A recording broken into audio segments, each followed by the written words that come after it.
10 milioni di investimento tra Ferrovie dello Stato e Comune, nasce il progetto della nuova stazione di Treviso, cantieri al via nel 2021, taglio del nastro nel 2022, Cassugana da cui parte la rivoluzione della mobilità.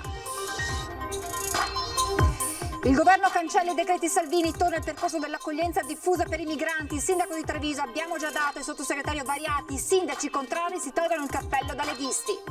Caccia ai banditi che hanno aggredito e picchiato 2 anziani coniugi in casa a Carano San Marco. L'82enne Renzo Durante è dimesso dall'ospedale ma ancora sconvolto. Tangenziali in tilt stamane per il violento tamponamento che ha visto coinvolto un'auto e un'ambulanza all'uscita per la Treviso Mare, nessun ferito ma traffico bloccato. Mascherina obbligatoria all'aperto, nel DPCM contenute anche le eccezioni dai bambini sotto i 6 anni a chi fa attività motoria, chi va in bici o in moto, chi passeggia in luoghi isolati. Bruciava i rifiuti nel forno della sua pizzeria, titolare denunciato dai carabinieri, è accaduto in un locale dell'Asolano. Minacciano di far saltare il palazzo dove vivono con bombole di gas, momenti di paura a Feltre, 2 giovani ubriachi bloccati dopo 5 ore di trattative con le forze dell'ordine. Ospite della nostra diretta l'assessore alla cultura del comune di Treviso, anticipa come sarà il Natale in città all'epoca del Covid. Non ci sarà l'ormai classica accensione dell'albero collettiva, ma un evento diffuso. Buonasera e ben ritrovati con le notizie da Treviso e provincia. Dunque vediamo come sarà la nuova stazione ferroviaria di Treviso. Questa mattina a Cassugana è stato sottoscritto il protocollo tra Comune e RFI per il progetto della nuova stazione, i cantieri al via nel 2021, taglio del nastro nel 2022.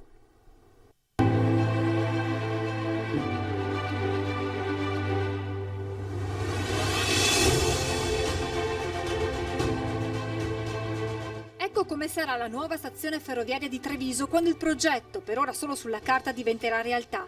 10 milioni di euro di investimento, di cui 7 milioni e 100.000 finanziati da RFI e 2 milioni e 200.000 dal Comune, per una trasformazione che non riguarderà solo la stazione ma tutta l'area intorno, perché questo diventi il miglior biglietto da visita della città per chi arriverà qui in treno.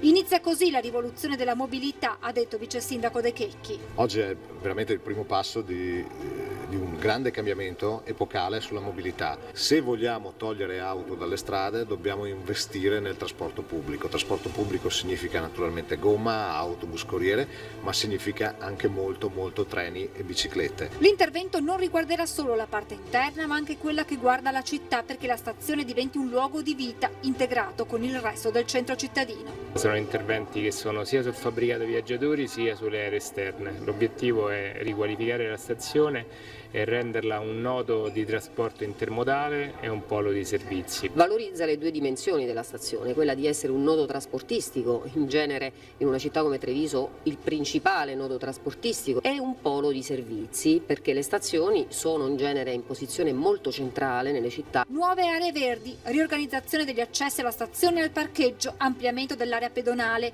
miglioramento delle piste ciclabili, riqualificazione dei sottopassi di collegamento, ma il progetto vede anche la realizzazione all'interno della stazione di servizi destinati proprio ai pendolari, che rappresentano la tipologia di passeggero più numerosa a Treviso, oltre che alla creazione di una grande velostazione per accogliere in modo ordinato le biciclette. Non potevamo chiedere ai cittadini di cambiare le loro abitudini di movimento senza riqualificare un'area come quella della stazione, ha spiegato ancora il vice sindaco. Quando noi riusciremo, facendolo vedere, ad avere delle infrastrutture che davvero siano utilizzabili, che davvero siano efficienti, ecco che allora anche quel sacrificio che deve necessariamente comportare il cambio di mentalità del cittadino potrà essere chiesto.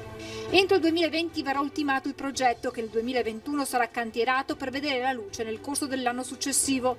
Cassugana assicura che interverrà pure sul lato sud della stazione, quello che guarda il quartiere di San Zeno, per un recupero complessivo dell'area, perché, conclude De Checchi, con la riqualificazione si interviene anche sul fronte sicurezza in un quadrante difficile. Più noi investiamo sulla normalità, anche sull'estetica, più allontaniamo elementi di criticità dalle stazioni. Approvato ieri sera in Consiglio dei Ministri il nuovo decreto sicurezza, che tra i vari provvedimenti reintroduce anche il concetto di accoglienza diffusa dei migranti. Critico il sindaco di Treviso Mario Conte. Io credo che la città di Treviso abbia già dato, tra l'altro siamo stati nei titoli di tutti i media nazionali proprio per un episodio negativo legato proprio alla presenza dei richiedenti asilo, quindi credo che Treviso non sia più disponibile da questo punto di vista. Parole chiare quelle del sindaco di Treviso nonché presidente ANCI Veneto Mario Conte a proposito della reintroduzione con il decreto sicurezza approvato ieri sera in Consiglio dei Ministri dell'accoglienza diffusa sui territori comunali. Il governo ha di fatto annullato il cosiddetto decreto Salvini con un nuovo provvedimento che per quanto riguarda la gestione dei migranti vede il ritorno della protezione umanitaria, la possibilità di convertire in permesso di soggiorno per motivi di lavoro il permesso di soggiorno di protezione speciale e ancora vengono notevolmente ridotte le multe per le ONG e poi viene reintrodotto il divieto di respingimento ed espulsione in stati in cui lo straniero rischi di essere sottoposto a trattamenti inumani o degradanti e se ne vieta l'espulsione. Non ultimo, l'aspetto maggiormente destinato a far discutere, ovvero l'accoglienza diffusa, con la creazione di piccoli centri in cui ospitare un numero ridotto di richiedenti asilo. Io francamente spero che non si ritorni come nel passato a vedere i richiedenti asilo stazionare nei parcheggi pubblici piuttosto che nei parchi cittadini. Con il ministro Salvini eravamo riusciti a riordinare, l'accoglienza diffusa è fallita proprio nel momento in cui in città governava il Partito Democratico, perché ricordo che 10 amministrazioni comunali, tutti a guida Partito Democratico, non erano riusciti a garantire 50 posti letto in oltre 2 anni di tempo. Quindi è un progetto al quale non credevano nemmeno coloro che l'avevano proposto. Come presidente ANCI Veneto, il sindaco Conte si dice pronto ad un confronto con il governo. Come presidente ANCI noi ci proporremo sempre collaborativi, costruttivi, se servirà anche critici. L'obiettivo di ANCI e dei sindaci è quello di tutelare e garantire la sicurezza nei nostri territori. Difende invece il nuovo decreto sottolineandone l'importanza e racchiudendo in 3 parole, umanità, legalità e sicurezza, i contenuti del provvedimento stesso, il sottosegretario all'interno Achille Variati, che lancia poi un messaggio chiaro ai sindaci. Un sindaco che dovesse accogliere 5-6 persone in una realtà che lui decide con una cooperativa e con i soldi che gli dà lo Stato, a quella comunità non succede assolutamente niente. Quindi io lo spero che i sindaci si tolgano il cappellino magari di leghista o di salviniano e facciano i sindaci nel vero senso della parola. La gestione dell'emergenza va affrontata a monte, dicono i sindaci trevigiani, e anche chi è a favore dell'accoglienza diffusa dice che servono regole precise. Lo Stato deve intervenire, deve risolvere, non può pensare che a un certo punto li deve distribuire nei territori e che i sindaci abbiano le capacità o gli immobili per soddisfare queste esigenze. E dunque bisogna pensare a monte, bisogna pensare in alto. Non usa mezzi termini Renzo Carraretto, che da sindaco di Casiera ben conosce gli effetti dell'immigrazione, spesso senza regole sul territorio. I disagi all'ex caserma Serena stanno lì a dimostrarlo. Certo, dice Carraretto, non basta passare a un sistema di accoglienza diffuso con il coinvolgimento dei comuni attraverso gli SPRAR, bisogna agire a monte sui flussi. Il fatto di poter gestire la cosa nei territori e nei comuni con proporzionalmente il numero sia inaccettabile, perché nel sentire i vari concittadini, insomma, questo non lo accettano.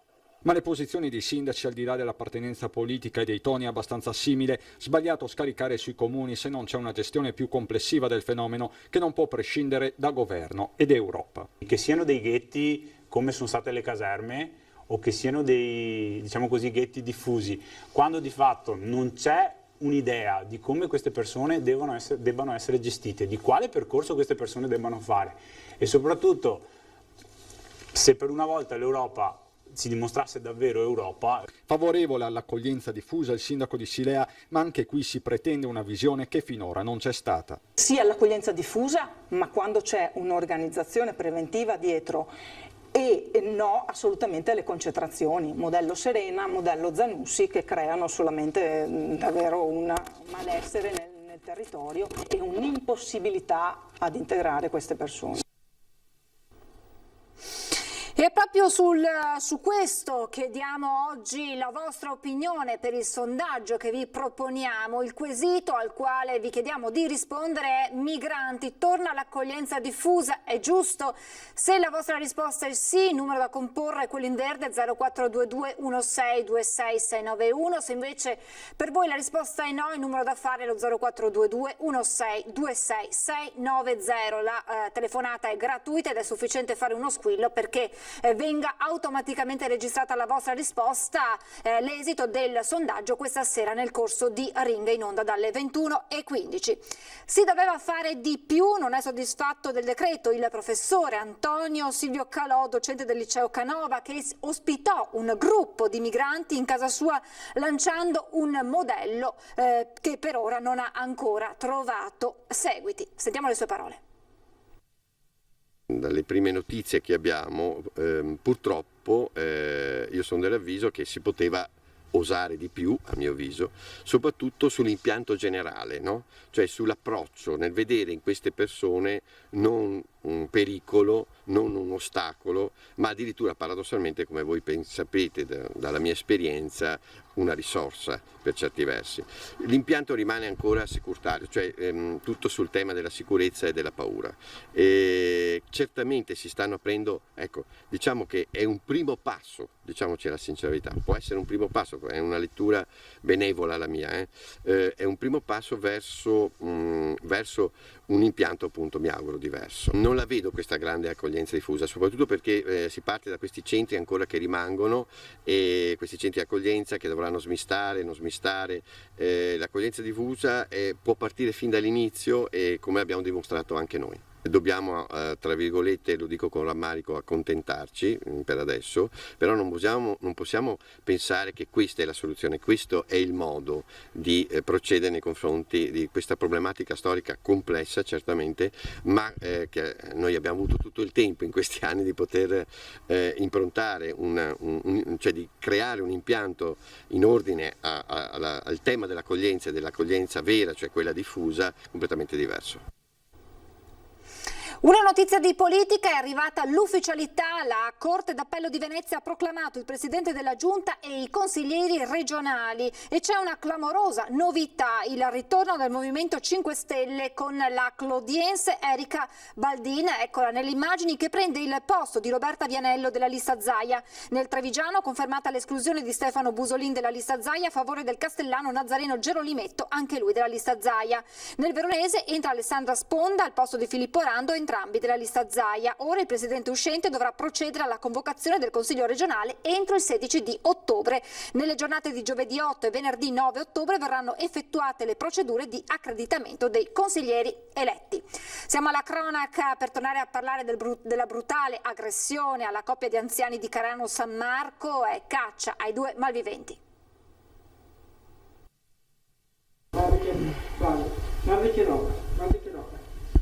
Guarda che roba che l'ha. E qua di ferire quanta sangue che l'ha perso. È uscito dall'ospedale ma non riesce a chiudere gli occhi, troppa paura, ancora trema.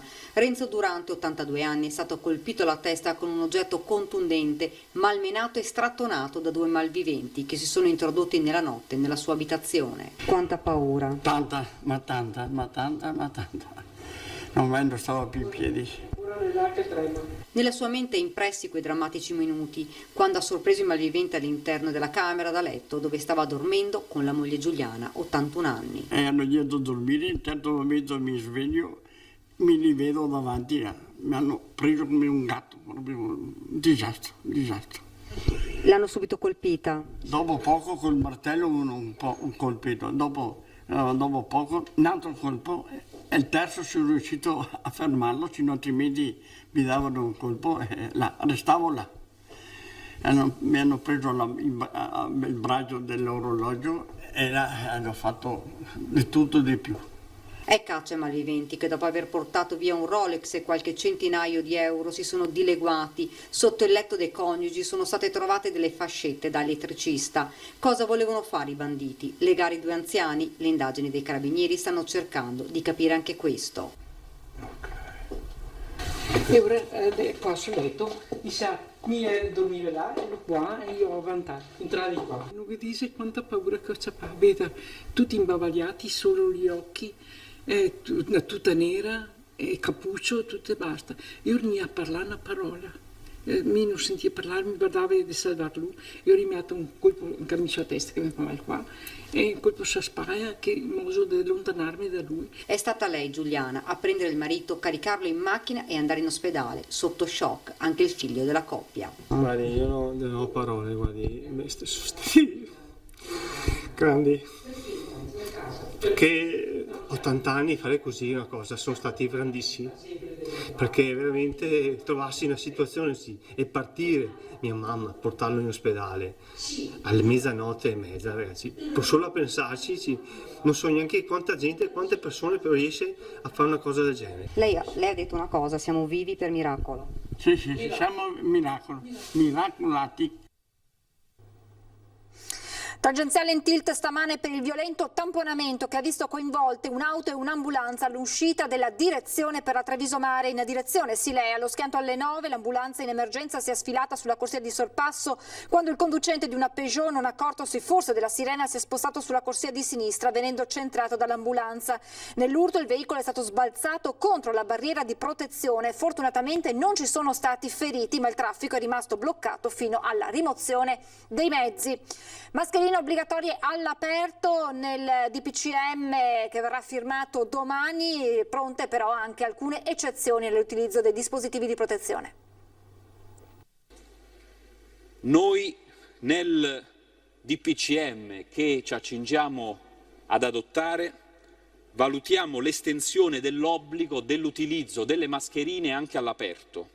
La strada è tracciata, manca solo l'ufficialità del Consiglio dei Ministri, questione di ore quindi e l'obbligo di mascherina all'aperto diventerà contingente su tutto il territorio nazionale e nessuna regione potrà derogare. Dall'obbligo sono esclusi i bambini sotto i 6 anni, chi fa attività motoria, chi va in bici o in moto, chi fa l'orto o passeggia in luoghi isolati come il bosco, nonché tutti i soggetti con patologie e disabilità non compatibili con l'uso del dispositivo. Si conferma poi che non ci sarà alcun coprifuoco per bar e locali. La misura viene promossa dal direttore del reparto di malattie infettive al Cafoncello di Treviso, che parte con un esempio concreto. Io dico solamente che in ospedale l'utilizzo sistematico della mascherina e il lavaggio delle mani ha permesso di controllare in maniera adeguata la diffusione della malattia.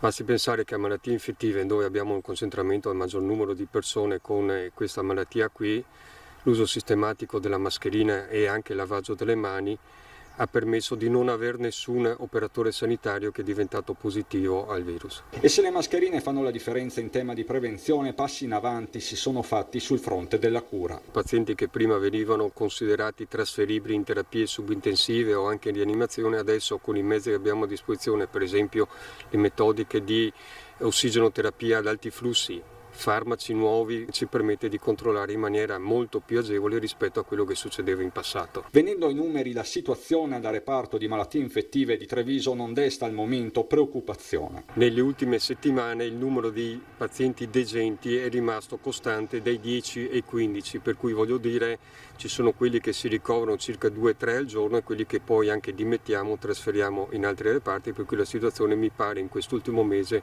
abbastanza stazionaria. Insomma, un conto è il dato epidemiologico con le nuove positività che vedono Treviso maglia nera in Veneto, un altro, quello clinico. Mentre il numero di positivi nel territorio aumenta anche in maniera consistente, il numero di pazienti ricoverati invece rimane abbastanza stazionario. Questo vuol dire che l'impatto nel sistema sanitario per ora è modesto e sotto controllo. Novità poi sul fronte tamponi per i più piccoli con l'accordo raggiunto tra pediatri e ULSS 2. Incontro in mattinata tra il direttore generale ULSS 2 Benazzi e i pediatri di base, al centro la questione tamponi rapidi a cui sottoporre i piccoli pazienti in caso di sintomi sospetti. I medici hanno esposto le difficoltà ad eseguire i test nei propri ambulatori, da cui la decisione in questa fase di ricorrere ai pediatri di libera scelta dei distretti di Montebelluna, Castelfranco, Treviso e Conegliano che operano il sabato e la domenica. Abbiamo chiesto loro di poterli fornire dei tamponi antigenici con il supporto di un nostro infermiere e abbiamo avuto da loro una risposta positiva.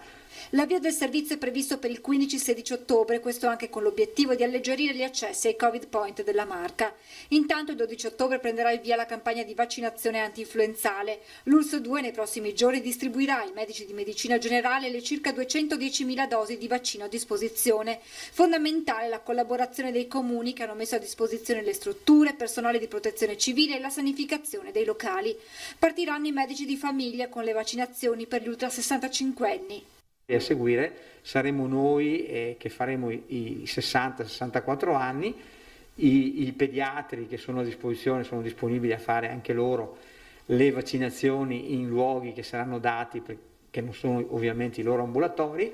A novembre sarà organizzata una giornata a Montebelluna, Treviso e Conegliano per ultimare le vaccinazioni con la popolazione restante. Possibile, come accaduto in passato, l'utilizzo dei palazzetti. Intanto per domani i lavoratori del Dipartimento Prevenzione hanno proclamato lo stato di agitazione, questione affrontata proprio in mattinata dal direttore generale Benazzi nella riunione sindacale dove ha illustrato la riorganizzazione del sistema. In modo tale da assumere, adesso avremo la graduatoria, 10-15 assistenti sanitari che andranno a sostituire i tecnici della prevenzione che oggi sono utilizzati per seguire la filiera delle chiamate telefoniche.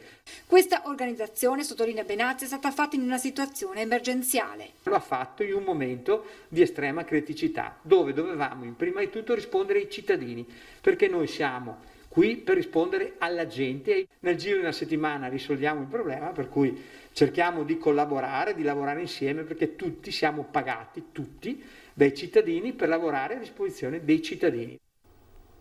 È il momento di fermarci per qualche istante di pubblicità, tra poco.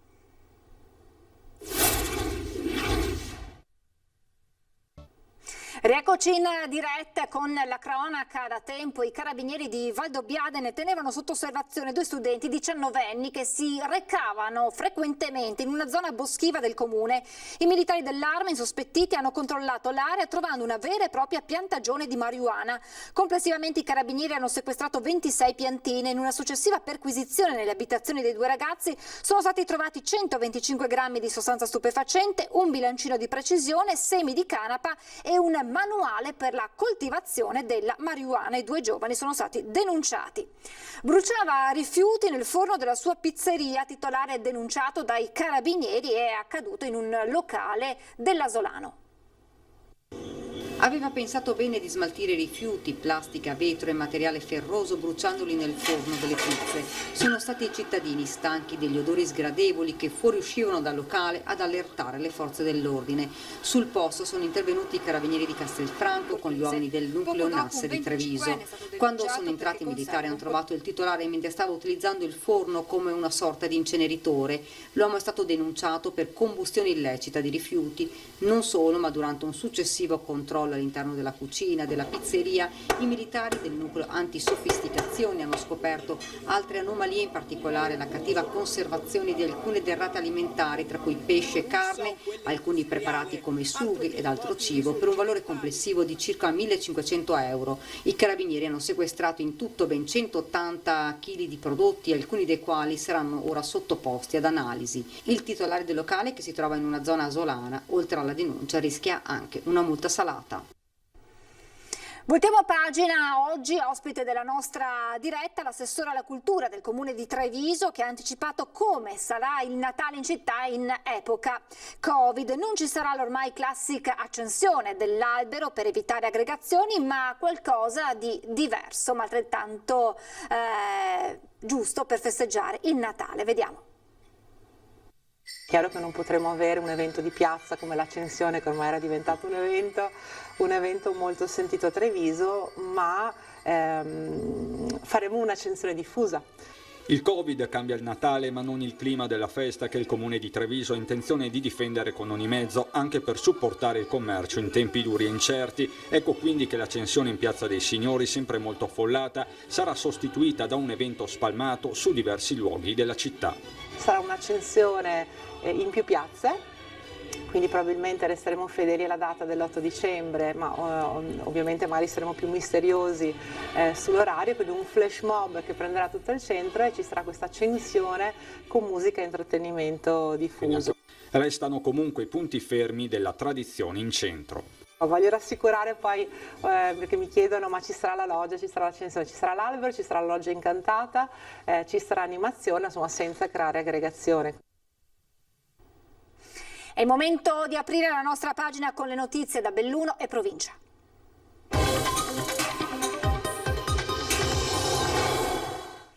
Sono state ore di tensione nel quartiere Boscarizz di Feltre, dove un intervento che sembrava di routine si è trasformato quasi in guerriglia.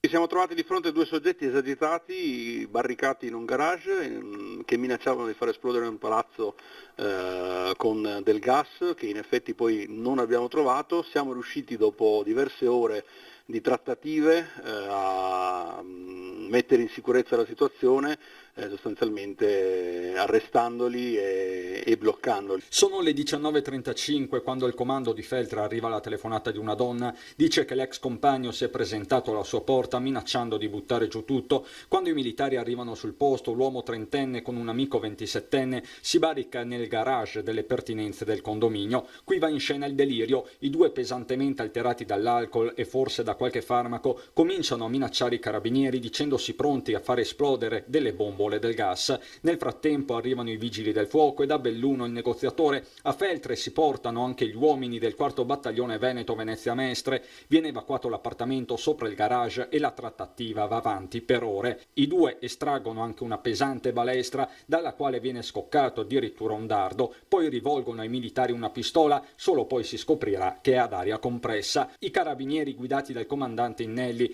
decidono di usare spray al peperoncino e si aiutano anche con la manichetta di un estintore. Dopo 5 ore i due vengono braccati. Il più alterato continua a scalciare. Un colpo parte anche verso lo stesso comandante. Sostanzialmente nessuno ha riportato danni fisici, né noi né loro, quindi abbiamo utilizzato gli strumenti nei confronti di un'azione violenta che stavamo subendo, siamo riusciti a utilizzare gli strumenti il meno violenti possibili, tant'è che nessuno ha riportato assolutamente danni fisici, se non l'irritazione momentanea degli occhi dello spray peperoncino che abbiamo utilizzato, ma comunque un effetto assolutamente temporaneo.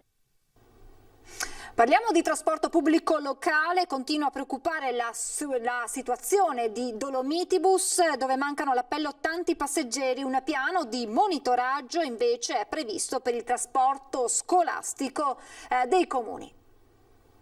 Purtroppo c'è stato un calo sia tra gli studenti e anche tra i lavoratori, attorno al 40% per quanto riguarda i lavoratori e il 30% gli studenti. Le motivazioni sono diverse per quanto riguarda il mondo del lavoro, sicuramente lo smart working, la cassa integrazione. Nemmeno l'avvio delle scuole ha invertito il trend negativo di Dolomitibus, dove continuano a mancare all'appello troppi passeggeri, a incidere i timori del contagio, anche se dal presidente della provincia arriva un'ampia rassicurazione. Poi è chiaro che il Covid ha contribuito e sta contribuendo purtroppo a non utilizzare il pullman, che invece io continuo a sostenere è uno dei mezzi più sicuri, e posso garantire per Dolomitibus quello che è un po' l'impegno assoluto a garantire la massima sicurezza. Una boccata d'ossigeno per le casse della società di trasporto è arrivata dai trasferimenti di governo e regione, circa 1.200.000 euro, cui se ne aggiungeranno altri. Adesso ci sarà anche un intervento che dovrà essere definito entro la fine di ottobre anche da parte della provincia attraverso i fondi di confine, con questa somma di 8,5 milioni post-Covid, 500.000 dei quali andranno a Dolomitibus per spese di investimento. Sorvegliate speciali anche le aziende che si occupano di trasporto scolastico per i comuni della provincia. Anche i pulmini stanno pagando un conto salatissimo. Stiamo facendo un monitoraggio per cercare di capire l'entità di questo fenomeno e quante ditte sono in difficoltà da questo punto di vista, soprattutto analizzando come i comuni utilizzano il trasporto pubblico, il trasporto scolastico, se lo esternalizzano o utilizzano mezzi e personale proprio. Alla fine di questo lavoro che verrà fatto faremo un po' il punto della situazione e vedremo come poter intervenire. Venerdì prossimo saranno 57 anni dalla tragedia del Vajont, l'immane catastrofe che il 9 ottobre 1963 cancellò Longarone portando con sé 1910 vite di uomini, donne e bambini. E allora proprio venerdì sera alle 21:15 vi riproporremo L'eco del fango, il documentario realizzato da Ferdinando Avarino e Fabio Verin, drammatico e toccante racconto attraverso testimonianze, ricostruzioni e ricordi di un evento che nessuno può e vuole dimenticare. Appuntamento dunque venerdì alle 21:15 con il documentario dedicato alla tragedia del Vajont. Vi ricordo invece il sondaggio che vi abbiamo proposto questa sera, il quesito al quale rispondere è: migranti, torna l'accoglienza diffusa, è giusto? Se la vostra risposta è sì, il numero da fare è lo 0422 1626 691, se la risposta è no, il numero da fare è lo 0422 1626 690.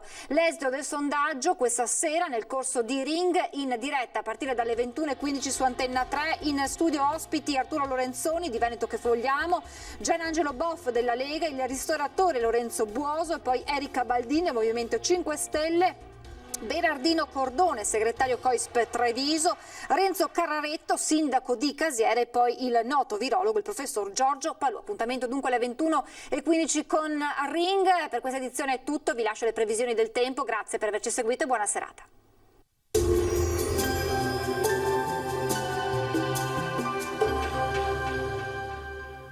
Società Agricola Torresan. Dai nostri animali nati e allevati nel cuore del Montello produciamo solo carni e salumi genuini. Nuova apertura a Ponzano Veneto. Benvenuti al meteo. Situazione in prevalenza buona, anche se una perturbazione in transito al centro-sud causerà qualche nota instabile anche al nord-est. Nel dettaglio sul Veneto la giornata di mercoledì 7 ottobre vedrà un'alternanza di nuvole e rasserenamenti. Al pomeriggio saranno possibili delle piogge sui rilievi, localmente fin sulle pianure, ma entro la sera la situazione tenderà a ristabilirsi. Temperature ancora stazionarie, minime tra gli 8 e i 13 gradi, massime invece tra i 18 e i 22 gradi all'incirca. Ci spostiamo ora sul Friuli Venezia Giulia, qui invece avremo qualche rovescio in più, specie nella prima parte di giornata, poi generale miglioramento. Temperature minime fino a 13 gradi, massime invece sui 19-20 gradi. Infine uno sguardo alla situazione del Trentino Alto Adige, ampio soleggiamento salvo per isolati temporali possibili sui settori alpini di confine. Temperature minime sugli 8-9 gradi, massime in calo fino a 19 gradi all'incirca. Dal meteo di Antenna 3 per ora è tutto, grazie per l'attenzione e arrivederci.